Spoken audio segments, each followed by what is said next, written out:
Hey everybody, Jess Intuitive Angel Healer here with your Grounded. Thank you so much for joining our podcast today and welcome to another episode of Dancing in the Toxic Shadows, Finding Empowerment and Hope Through the Toxicity. This is a podcast that features an empowered soul swim through the toxic waters of life and how they found the courage, strength, and blind faith used to obtain the life that they truly want to live, and how they also encourage others to take that same leap of faith, no matter if they can only see the first two steps or not. Today, we have a very special guest. Actually, here in my home state in Colorado, we have Noah Mittman, and he is founder and CEO of Snowman Films. He's a video marketing coach, filmmaker, and entrepreneur. Thank you so much for joining us today. Thanks for having me. It's so awesome. And you also have a podcast, and you're the podcast host and creator That's true. of Create Your Course. Create Your Course. Create Your Course. So This is awesome. I love talking to fellow entrepreneurs because, before I became a spiritual grounding coach and the medical side of my life, it's funny, I've kind of went in chapters, and everyone before knew me as, for 10 years, I did direct sales door to door for almost 10 years. And so I love to have guests like yourself to come on here and share a little bit of insight into the entrepreneur world. And that I love being an entrepreneur because you can make as much money as you would like, but there's also a lot of toxic habits, a lot of toxic things that go into, you have to really practice a lot of self-care, which never happens. So without further ado, go ahead and tell us a little bit about your background and what you do and how you made it out of the toxic shadows. We all had a beginning point, so we'll go ahead and hear yours. Yeah, absolutely. So in terms of like my entrepreneurial journey, I have had several, I started filmmaking in high school. I went to film school after that, and I had kind of several just like odd jobs, like movie theater, Johnny Rockets. I was a server, I was a busboy, I was, just doing all this different stuff. And I just through that realized, and it's probably one of the biggest realizations I've ever had of like, knowing myself, that I'm not built to be an employee. I'm built for collaboration. But the idea for me of somebody saying, oh, you can't have that day off because you need to work when I don't choose my schedule literally makes my skin crawl. Like I've left jobs because of that kind of stuff. And I wish I could have, the stability of, consistent work in a job, and it's just not in my DNA. Started my company in 2012 and did a lot of freelance work and kind of switched over to serving entrepreneurs and small businesses in about 2018. And that kind of got some consistency coming. And the reason I switched over to more of basically going after like company budgets rather than like working with individuals is because there's more money there. And there's, I have 2 kids now, so I, need to be able to provide for them. And this has been a rough year for that, for sure. Especially speaking about, toxicity and habits and trying to figure stuff out. No, it's, kind of keeping going and really figuring out how my skills of storytelling and filmmaking and editing and like putting stuff, putting a message together for, to deliver a sale or a story or an emotion can work in different ways, like through courses or through marketing products or through whatever it is. My superpower is video.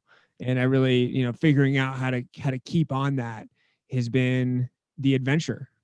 That is awesome. And I love that I can tell you have a true entrepreneurial spirit, because I have also gotten the same, ran into the same problem when you've done sales for long enough. And I made, at one point I was making $3,000 a month, and that was with 3 hours of, probably one real true hour of working, which are people are like, what do you mean? I get up and go to work every day. And I knew at that point I was supposed to become a salesperson because I needed to break that social conditioning that we have, that because I worked terrible jobs. I got my first job at 14 and I was the sample girl at the supermarket. Yeah. And then I did fast food for 4 years. Yeah. And it's relentless. And then I got into sales, and it was the first time that I actually saw, like, it's amazing once you get that first dose of money, and it's not all about the money, but it's about the freedom. Yeah, exactly. And seeing that there's no ceiling on what you can make. Like another thing from just like, why I needed to be an entrepreneur is getting those paychecks or those, kind of entry level jobs when I was a teenager. It was always, half of what you thought it was going to be because of taxes. But when you're that young, it just takes all, like, I'm so tired right now. I've worked so hard, and this is the amount of money I'm getting for that. That's bullshit. That's bullshit. So I paid $5.25 at McDonald's. Okay. That is some bullshit. I looked back at that. I was like, what? How did I live?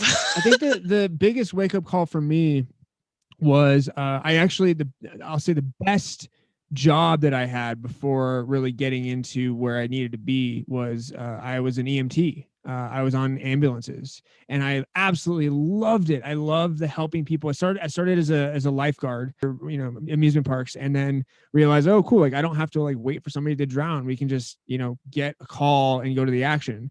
And that was a super fulfilling thing. It pushed me. You have to be like on it and smart and figure out situations and like dynamic. You're not, the other thing is like showing up to the same place to work for me every single day. But it's not my house. Like, that is hard for me, but being in the ambulance was great. But I was making $12.50 an hour, which is criminal. It's criminal, honestly, for healthcare workers. Like, it's ridiculous. But that, even though I loved it, it just wasn't enough. And then, again, like, I'm charging, anywhere from 50 to 100 an hour for the video stuff that I'm doing because I have, 15 years of experience. And, so I would make, in a couple hours of editing, I could make what I make in like a few days of EMT work. It's just not even close. And that freedom to be able to just scale up as much as you want and make your own hours, and that freedom is everything. And it's all about having a purpose, getting up every day. And when you'll notice a difference when you're getting up and just going to a job versus getting up serving your purpose. I love to get up and do what I do because I'm my boss. I tell myself, but it's a lot of self-discipline that goes in it. Super disciplined. But that's where the self-care comes in too. Because when you find that purpose and you get into that rhythm, and that just like, when the 12-hour day is normal and when the 14 to 16-hour day happens, sometimes you're working 80 hours a week and you're not even realizing it. It takes a toll. It's easy to burn out, especially when, I should say, even when you love what you're doing, you can just go so far. Like we'll just kind of go into the first thing that I do is when me and my wife, we had our kids, when we had our son, the deal was after that I stopped working weekends because I was working when I was in freelance. You work when the work comes. So I would just pick up on a Saturday night and go shoot a concert. Like, they came in that morning. And that's how the majority of the Colorado filmmaking community works, is you get a job wherever it is, you go do it. What I found, it was interesting from the hiring process when I was kind of in my growth phase a couple of years ago, that has kind of scaled back now, but looking to hire other people, I was like, okay, I would love to hire people with families first because they're going to crave that stability. I had a subscription program that was working super well, but it was like every month, and it was a little bit less money than your standard freelance, but like it was consistent money. What I found was 95% of the filmmaking community is single, which was super interesting. because you can't, you have to go where the work is. That was a big step for me to say no to stuff when it was on a weekend or pass it off to somebody else in the company, to have that boundary. And it's really helped. And putting up boundaries is so important, because when I first started selling stuff, I was 19 when I first started selling stuff, but when I got later into it, I was about 26, and I was with my back then husband, and we stayed out till 9 o'clock, 10 o'clock. It was no big deal because it was me and him. But when I had my daughter, things changed. And that's when I looked at him and said, okay, we can't do this lifestyle anymore, because who's going to watch the kid? Daycares only stay open till 6. And exactly. that is the craziest that was thing. Huge change, right? Like your dad, I have a 3-year-old and an almost 2-year-old. She's going to be 2 in like a couple days. Your day ends at 7 when they go to bed. Like that's it. You're in the house. Like sometimes I'll go out for a shoot or something at night, but very rarely. Like when it gets dark, we're home. That's it. It'll change when they get a little bit older, but like for right now, that's life. And so for me, trying, A, weekends are off, and then B, my work day, I try to get done at 5 so that I can have some family time before they go to bed. That was a huge change. I bet. Huge. And it's been great. It's, it's really, it's nice to just like, the other thing that has given me is like when my phone goes off at, 8 p.m. or 10 p.m. or whatever, I just don't even, I'm like, okay, cool. People are going to get used to me not answering after a certain time and then getting back to them at 5 a.m. Yes. And that's my biggest thing is, for one, I'm a Pisces and boundaries are terrible, and I'm an empath. I've had terrible boundaries my whole life. And I'm learning now, especially now that we have technology like Facebook, I'm on Messenger. People love to just drop me. And since I'm a spiritual grounding coach, sometimes I wake up to things I'm like, wow, but like I pick and choose what I'm going to respond to, because if unless it's an emergency, I am not going to talk to you at 3 a.m. I don't care if my light's green on there. And I personally can't do that, because I started off doing that and being at everyone's beck and call. And I was so drained by my first year of being a coach. Well, like I realized when my wife called me out on it, she's like, you'll pick your phone up at 2 a.m. if somebody's trying to get in touch with you. Like, that's not healthy. And I was like, that's very true. Like, you can wait until tomorrow to hear back. You feel free to send the message. I've if somebody calls me, like family calls me, I'll pick it up. But like really being comfortable with like, you can hear from me tomorrow. And I may message you early because I know that you also probably have boundaries and won't pick up. But if you are up, then cool. Because I get up early now to make, I still like having the amount of work per day. Yes. So what I did is, instead of working late, I switched it to working early. So I get up at 5 now and have 2 hours of work before the kids get up, which is great. Yes. And when you have a family, self-care is the biggest thing that I teach, because I know that my self-care has been terrible in my life, and others really, that's it. If you start off your day with self-care, you're going to have so much better of a day. There was actually a video the other day, and it said you meditate, and it had the Paramount lady, and she was over there karate chopping anxiety and depression, because that's how you feel. You feel like a warrior. Yeah. But a lot of people neglect it because somehow we've decided in society that self-care is selfish. I think some controlling person came up with that thing. So a narcissist came up with that little phrase so that they could keep their people, close and keep them at bay. But no, because I mean, also think about like, there is a small percentage of society that's actually entrepreneurs. We're still mostly a 9-to-5 society. And that is built for, I need to give everything to this company to make, they have this, what they call being on a team is actually, I need to help this millionaire or billionaire make more money so I can keep working for under 20 an hour. And that's not healthy. And they're going to, overtime and weekend, like all that craziness. That's still the standard of like, when you say, oh, I have a job, that's what you think. Oh, like, it's not, it's, you're lucky in life if you enjoy your job. And that's not okay. It should be a standard that you enjoy. Like the whole, oh, I have to go to work. Like I could not stand that feeling. And I was like, I don't have enough time for it. You only have one life.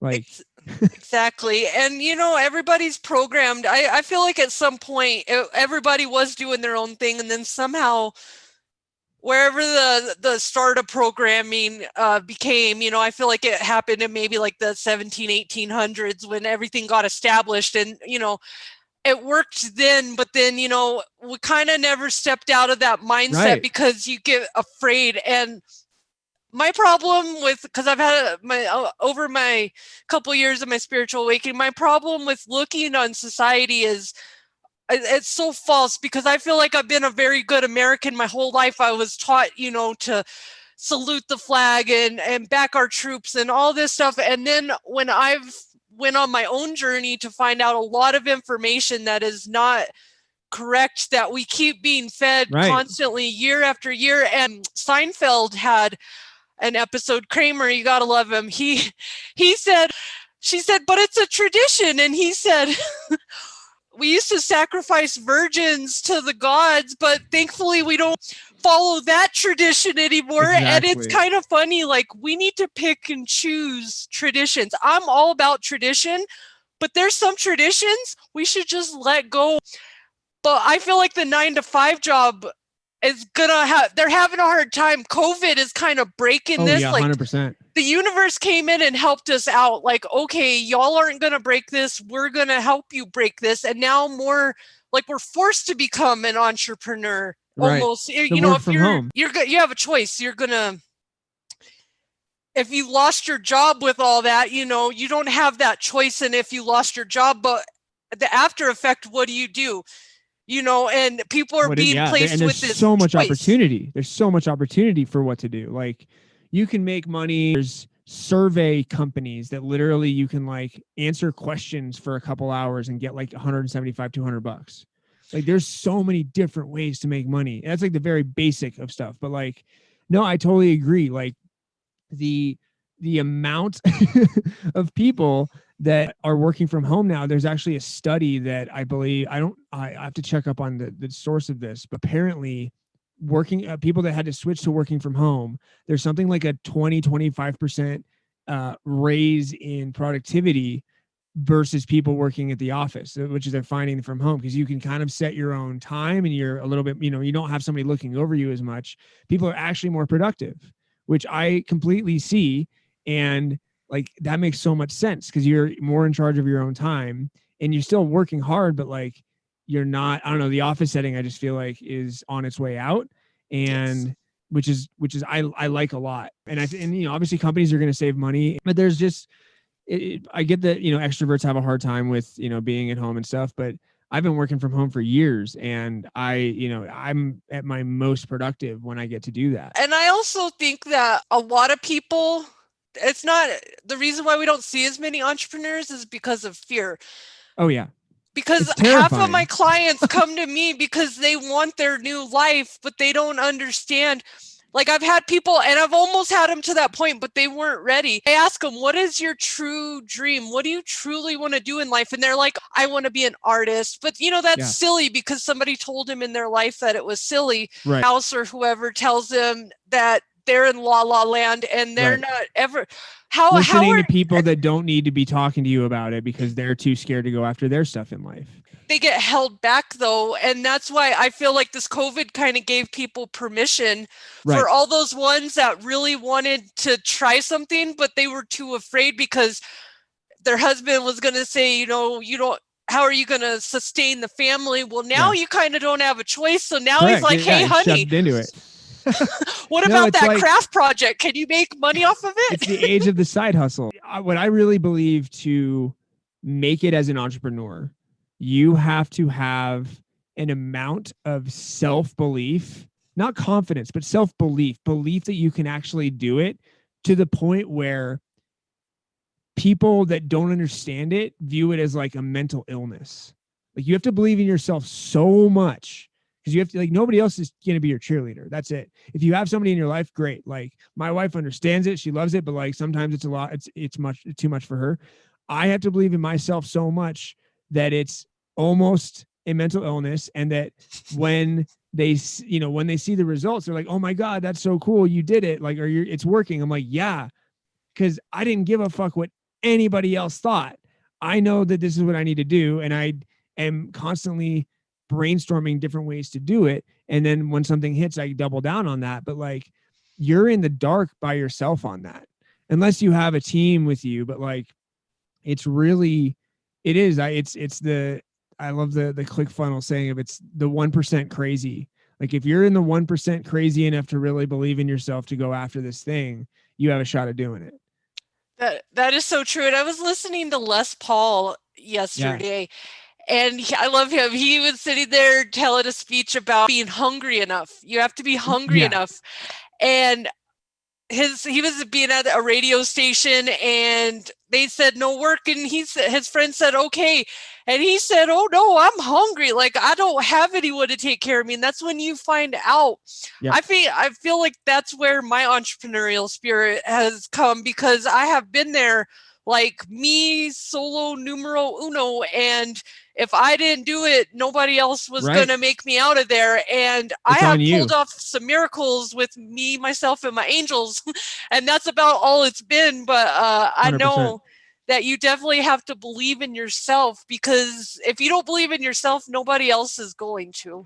Well, and what's interesting about that is that when you actually start believing in yourself on that level and start betting on yourself, and this is perfect for this because it's kind of the angelic, kind of the like universe thing. I can't tell you how many times in this journey of the last almost 9 years now that stuff has just happened to work out. It may come down to the day that rent is due that I get the final payment to like make rent happen, but like it keeps working. And that, I think, is a way to gauge that you're on the right path. Is that, does stuff like, yes, you're fighting hard. It's going to be hard, but does stuff come through when it needs to come through, and you keep getting small wins and keep moving forward? That is the sign that you need to keep going, and that you're eventually going to get, achieve what you want in life. That is very true. Divine timing. I can tell when I'm on my right path and I'm around my right people, because looking back at all the stuff that I've been, I've been through a good life and a bad life and an interesting life and all the way between. But, when you're really focusing on what you truly want, and it sounds really hard, but if you don't like your current situation, change it. Work 100%. smarter, not harder. And those are really powerful words. And like, those are hard. But if you get up with that intention every day, it may not happen overnight, but eventually manifestation, divine timing is all a real thing. And if you're waking up doing your purpose, you can tell you're on your purpose, because things start clicking and you start meeting people, and this happens. And that's what's happened. That's what I found out about the whole divine timing. And there's also a little thing of laws of averages. For every no, you're going to get a yes. Sure. But it depends on how irritated you get and how well you can handle those no's. Right. How long and I've figured this out when I was going door to door. The less that I paid attention to all those no's and didn't absorb them and just let them bounce off, I was flying high and I got the next person. But if I got mad at any point, it would be a week that I would ruin my mindset. Mindset is so huge. And no, 100%. Like I love that. Did you have a bad day, or did you have a bad 5 minutes that ruined the rest of your day? It's one of my favorite, and I have to, it's a rule that I have to do on myself too, which is the 5-minute rule, which is if you get some bad news or something doesn't go your way, give yourself 5 minutes to be pissed off about it, live in it, be like, oh, damn it. And then move the fuck on. Cause that's all, like, that's it. You can't, if you dwell on that for a week, you just ruined a week for nothing. And it can add up, and it's funny actually when people are not listening to their purpose. And this is something that I see in friends sometimes. Bad stuff will keep happening to them. I'm just like, God, you just cannot catch a break. You obviously aren't doing something that you need to be doing, because life keeps fucking with you. And like, it's obvious to me, but like, what are you going to change to like, because you need to like listen to the thing that you're scared to do, because life does that. Life will go just as when you're on the right path, things go well. When you're not on the right path and you're not listening to what you need to be listening to, it's a rough go. Exactly. That is so true. And I've learned once because I've heard a lot of people say, why me? Why me? Well, I used to go, try to help them out and try to figure out. But now that I've learned some knowledge over the years and life has taught me things, I've learned you have to take responsibility. And that's the hardest thing is I created all those problems. My brain was steady typing out the script to my life, and I don't even realize it because I'm so focused on something that in the drop of the bucket of the universe doesn't even matter. You have to learn to open up your mindset and look a little bit past all this. Exactly right. It's one of my favorite ways of thinking about it is it's actually a Joe Rogan video that I saw online, which is the concept is if life was a movie, be the hero of your life's movie. What would the hero do at any given point? How would you move forward? Would you just keep sitting in your depression and your non-doing stuff? That's not what a hero does. A hero goes after it and finds a way and makes it work. So be the hero of your life movie. That is very true. Now, on that note, inspiration. Who are some inspirational people, like figures that your mentors, and what does your self-care look like to keep your mindset? Because again, self-care is so big to keep this. How do you stay positive? Most people are like, how are you so happy and positive? It comes really easy if you continue to do that. In the entrepreneur space, in the kind of course creation space, I think I'll go with who I've been inspired by the longest to most recently. So for me, Gary Vee was massive because I'm writing his demo. I'm, the young guy who he speaks directly to. Massive inspiration there. I absolutely love so that's kind of the entrepreneur side. On the marketing side of things and the sales and figuring that all out, Russell Brunson and ClickFunnels I have so many books and it's changed the way that I sell my stuff and it has really brought some success. And then in the course creation side of things, the person that got me going into creating courses and going after course creators and really realizing there's a market there is Amy Porterfield. Her podcast is absolutely incredible. I did a boot camp from her that really changed the trajectory of what I was doing. And I say enough about how awesome she is. In terms of self-care, there's basically a gratefulness exercise that I do every morning. So at 7 a.m., my alarm goes off my alarm to do this. I'm already up and it says, name 3 things that you're grateful for. And because when you're in gratitude and in gratefulness, you can't be mad. You can't be sad. When you're actively searching for what you're happy about in life. And now it changes every day. Sometimes it's business. Sometimes it's family. Sometimes it's, I'm warm right now because it's snowy outside. Whatever it is, going back to that, what am I grateful for? Keep stuff in perspective. And even if I'm having a super depressed day, it forces you to okay, yes, I'm there's not a lot right now because I'm not in the best mindset, but what can I pick out? This new idea is moving forward. There's small stuff to bring you back to really seeing how great life is. So that has been huge and something that I'm constantly working on for self-care that it's a battle always is just an exercise. That is, I think, a thing that, especially when you're an entrepreneur, you kind of put under the rug for a little while. It's easy to just work your face off and not sweat. For me, sweating fixes just getting out and just exercising. I was mountain biking or inside doing, a Transform 20 cardio thing. Really, really helps my overwhelm, helps my anxiety, depression, all that stuff. You have to work hard for a little bit. And then when you finish it, you've achieved something and you've, sweated, you've worked past there's obviously the chemical stuff with the endorphins and that, but I've really found a vast improvement in my mental attitude and my ability to be productive when I am exercising consistently. That is so true. And unfortunately, a lot of entrepreneurs are stuck in the cycle of go through a fast food joint.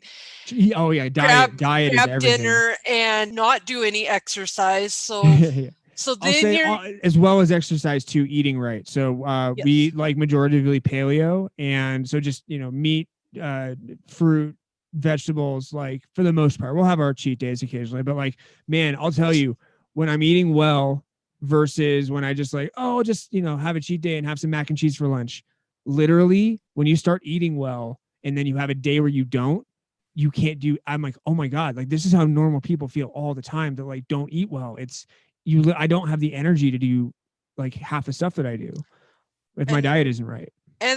half of the food are empty calories. So I always felt like I was a chunky kid, and I always felt fat after I ate my food because I was still Right. hungry. Right. Why do you still feel hungry after you ate this big old burger? But now that I'm getting older and I've done this research on food, and now I'm a vegetarian, like I don't eat any meat, and it's Nice. just a conscious decision because I don't like all the hormones and everything that Sure.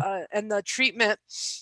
Not that I've eaten meat. I love meat, but I don't like the way that it's Oh yeah. put. But now that I notice that it's not, our bodies don't necessarily have to have meat. I think that's a misconception that it came into society because of the fact of the depression, and meat is a way to keep you full, with Yeah. less of it. But I've noticed when I eat, now that I don't eat meat and I eat like an avocado, I can tell Avocados are great. when I don't eat an avocado, my brain fog is terrible because Yeah. avocados actually help with depression. And it's crazy. That makes If sense. you try eating an avocado for breakfast and see if you don't feel good for like at least till lunch. Cause I Yeah. know if I do that with an egg and some toast or something, I'm good to go for lunch. And and it's less food than a McDonald's, bag, but I feel better because I'm Yeah. actually eating real food. So I love this. Like for the audience too, I know that what we're saying here is not like maybe what you want to hear, diet and exercise. It's all Yeah. the hard work. They But know I'm the queen of not wanting to do any of this, but but like it seriously will change your life. And if you have goals, if you have dreams of what you want to do, it's your lifestyle all encompassing, and getting enough sleep. I know I need 6 hours at least. So if getting up at 5, I have to be in bed by 11 to make that happen. If I go to bed at 12, I will reset my alarm for 6 because I know I need that much. So like keeping yourself in a good spot, especially now with COVID, keeping yourself as healthy as you possibly can be to like as a starting out point. Because if you're already not feeling great, you're probably, you have a higher percentage of, getting whatever. It's really, really important. And that kind of discipline, if you can figure out diet and exercise, will carry you to getting to where you want to be with your business too. and it's not all about having to go out and be all crazy and I'm not going to eat meat no more.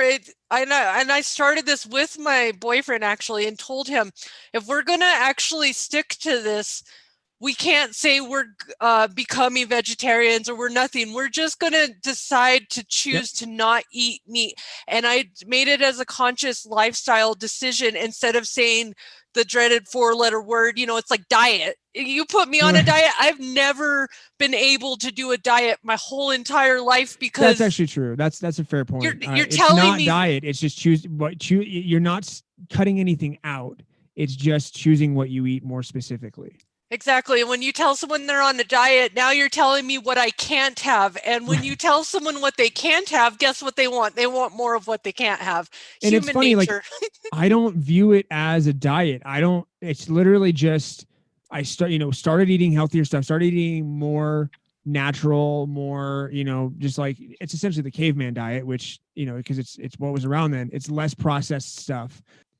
I will occasionally have pasta. I'll occasionally have, that other stuff. And it's not even like, oh, I'm missing it. I feel so shitty after I eat that I have it like once a month, maybe once every couple weeks, maybe. And it's just every single time 30 minutes later, I'm like, oh, I regret that so much.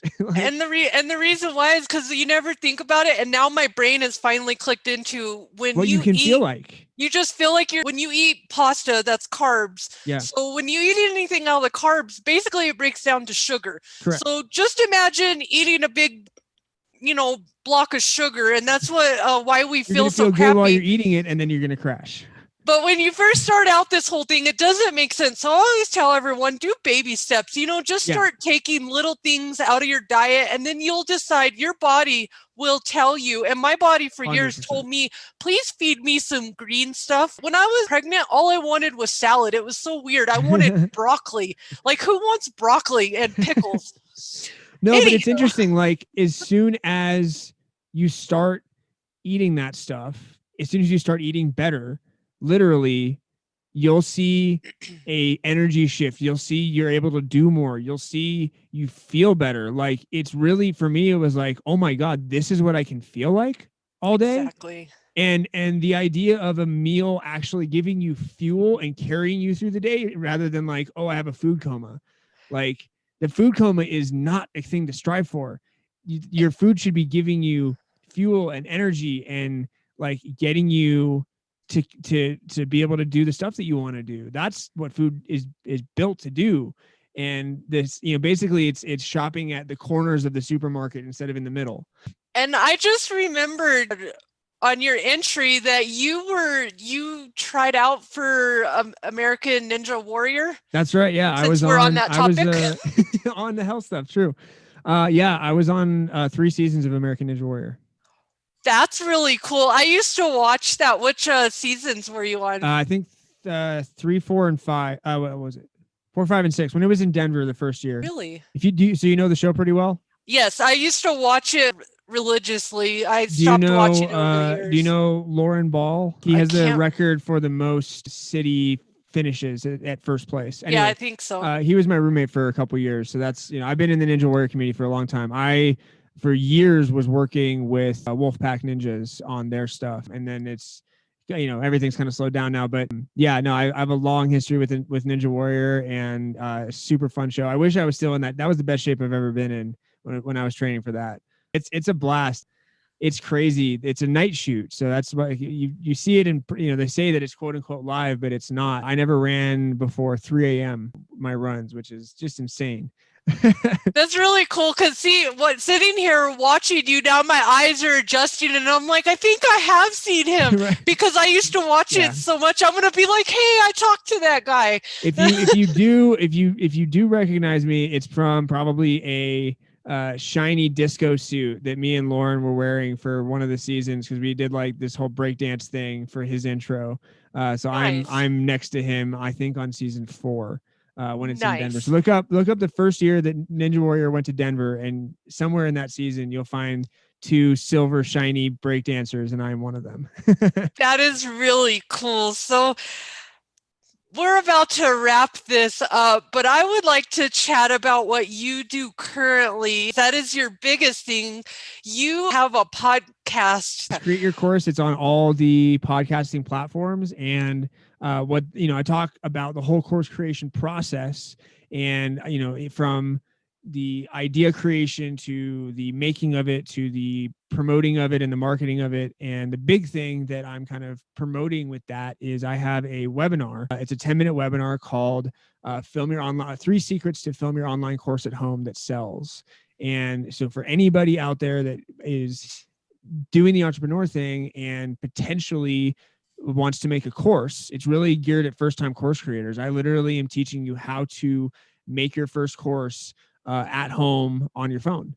And just, there's so many tools and tricks you can use, and getting, we're really getting into the information age and the digital age. So if you have some sort of expertise in anything, you can sell a course on it. The online course industry is absolutely exploding. I think it's set to 3 or 4x in the next 5 years. So there's going to be it's already a multi-billion-dollar industry, but it's really growing fast. So there is a huge opportunity for anybody to make and teach whatever their passion is. And I try and help them do that. That's awesome, because that is my next big step into the coaching thing is, to establish myself as a writer and a course creator. Those are my next two things on my That's the move right list. now. And my angels are so funny because they keep bringing guests like you onto my show to be like, hey, see, you could be just like him. You could have your own course. You should watch the webinar. It would I should open your sign mind up and have that guy help me. For anybody interested, the podcast is Create Your Course. You can find that on any podcasting platform, and the webinar is go to filmyouronlinecourse.com/3 secrets webinar. So filmyouronlinecourse.com/3 secrets webinar, and it's not this crazy 60 or 90 minute webinar. It's 10 minutes, super easy, super worth your time, and a ton of information you can start learning about the process. And the link to everything for Noah will be down in the comments section as well. So do you have any organizations in your community that you contribute to, or that you would like to let our listeners know about that need some spotlight? I mean, I don't actively contribute to any, but that I want to. In my goals for, when we actually get profitable and I can do some charity work, there's I think it's the Foundation of Suicide Prevention, but they have a event that they do called Walk Through the Night for suicide prevention and awareness. So anything involving getting some help when you're in a bad spot, just reaching out and, supporting them is huge, because they really do good work in terms of bringing awareness and bringing, this is a big problem right now, especially with COVID times. Mental health is at an all-time, in jeopardy. I would say, if you can support, mental health places that are, mental health organizations that are really doing some work on that.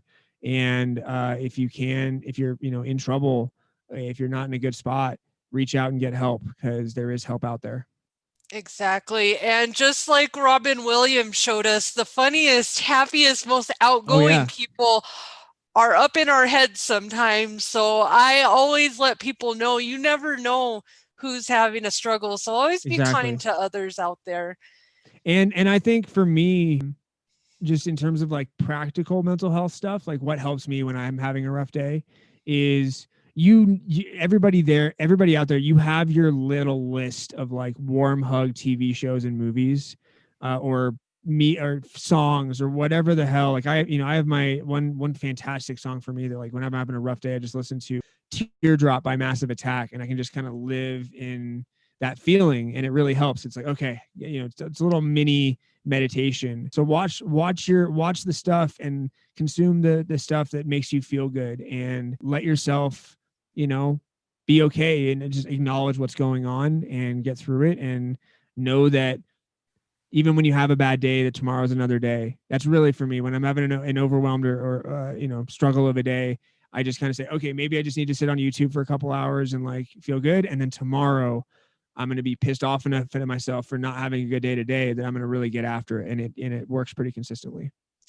And it's so true. And, I love that I've got more males coming on my show and sharing this message, because I feel it's huge. My dad was an alcoholic, and he died when I was 16. And I feel he died from a broken heart, because he drank like a fish, he smoked like a train. And it was, the whole fact of it was because he didn't know how to express how shitty he felt. He didn't know how to express his emotions, because in Texas in the 70s and the 50s, men were not allowed to cry, and they weren't allowed to show emotions or feelings. So I think it's huge, you coming on here and telling, men, it's okay to show emotions. And if 100%.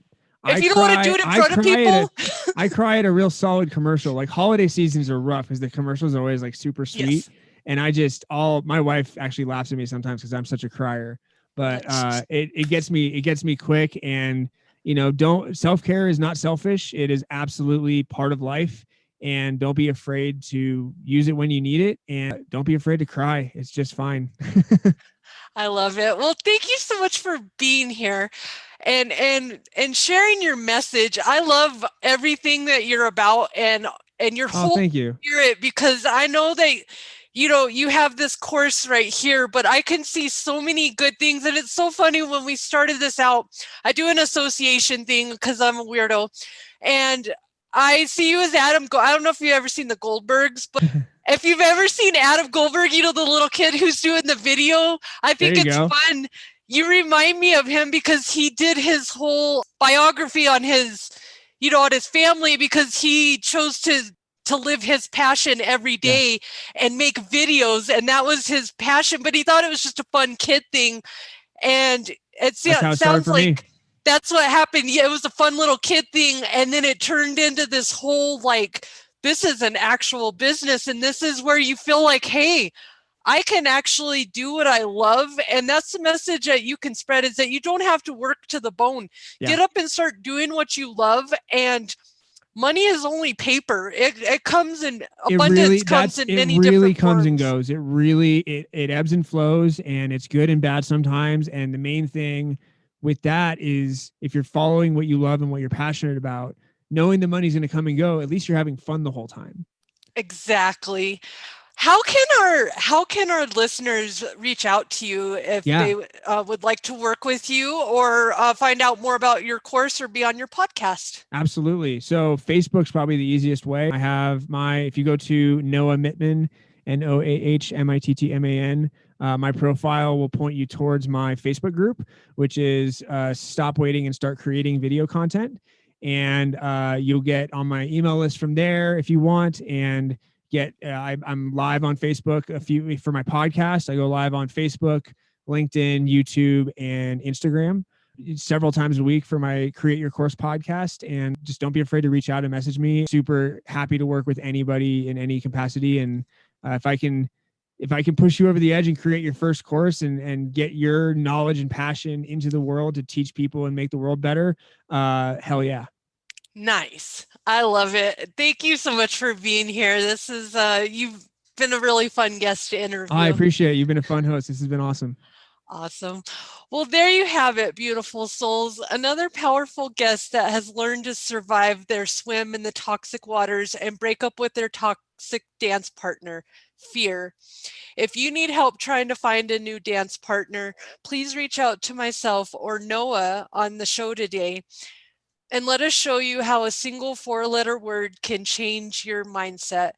And that 4-letter word is love. With love, all things are possible.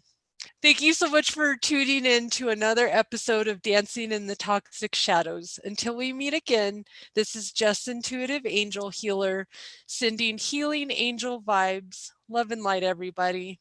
Take care.